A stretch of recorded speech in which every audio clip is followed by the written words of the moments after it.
മഹാഭാരത യുദ്ധഭൂമിയിൽ ഒരു വശത്ത് ലോകനാഥനായ ശ്രീകൃഷ്ണൻ, മറുവശത്ത് ഭഗവാന്റെ പരമഭക്തനും പിതാമഹനുമായ ഭീഷ്മർ.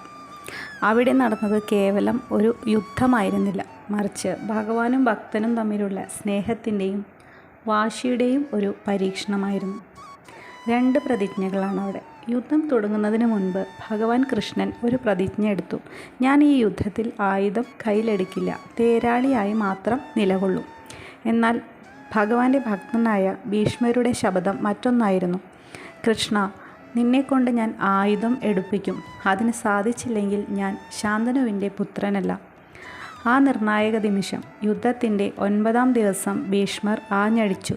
അർജുനൻ്റെ ഗാണ്ഡീവം പോലും ഭീഷ്മരുടെ അസ്ത്രപ്രവാഹത്തിന് മുന്നിൽ പതറി. പാണ്ഡവപ്പട തകരുന്നത് കണ്ട ഭഗവാൻ കൃഷ്ണൻ തൻ്റെ ഭക്തനായ ഭീഷ്മരുടെ വാക്ക് സത്യമാക്കാൻ തീരുമാനിച്ചു. താൻ ആയുധം എടുക്കില്ല എന്ന സ്വന്തം പ്രതിജ്ഞയേക്കാൾ ഭഗവാൻ വില കൽപ്പിച്ചത് ഭക്തൻ്റെ വാക്കിനാണ്. കോപാകുലനായി തേർത്തട്ടിൽ നിന്നും ചാടിയിറങ്ങിയ ഭഗവാൻ തകർന്നു കിടന്ന ഒരു രഥത്തിൻ്റെ ചക്രം, അതായത് രഥാംഗം, കയ്യിലെടുത്തു. കാലൻ്റെ ചക്രം പോലെ ആയുധമാക്കി അത് ചുഴറ്റിക്കൊണ്ട് ഭീഷ്മർക്ക് നേരെ പാഞ്ഞു. ഈ സന്ദർഭത്തിലാണ് ഭഗവാന് രഥാംഗപാണി, രഥത്തിൻ്റെ ചക്രം കയ്യിലേന്തിയവൻ എന്ന നാമം ലഭിക്കുന്നത്. ഭഗവാൻ തൻ്റെ നേരെ പാഞ്ഞടുക്കുന്നത് കണ്ട ഭീഷ്മർ ആയുധം താഴെ വെച്ച് കൈകൂപ്പി നിന്നു. അദ്ദേഹം ചിരിച്ചുകൊണ്ട് പറഞ്ഞു, വരൂ പ്രഭോ, അങ്ങയുടെ കൈകളാൽ മരിക്കുക എന്നത് എൻ്റെ ഭാഗ്യമാണ്. അങ്ങ് എൻ്റെ ശപഥം നിറവേറ്റിയിരിക്കുന്നു.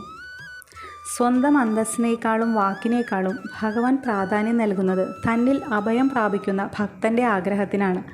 ലോകം മുഴുവൻ എതിർത്താലും തൻ്റെ ഭക്തനെ കാക്കാൻ ഭഗവാൻ നിയമങ്ങൾ പോലും തിരുത്തും എന്നതിൻ്റെ തെളിവാണ് ഈ നാമം. അതാണ് രഥാംഗപാണി രക്ഷോഭ്യ സർവപ്രഹരണായുധ.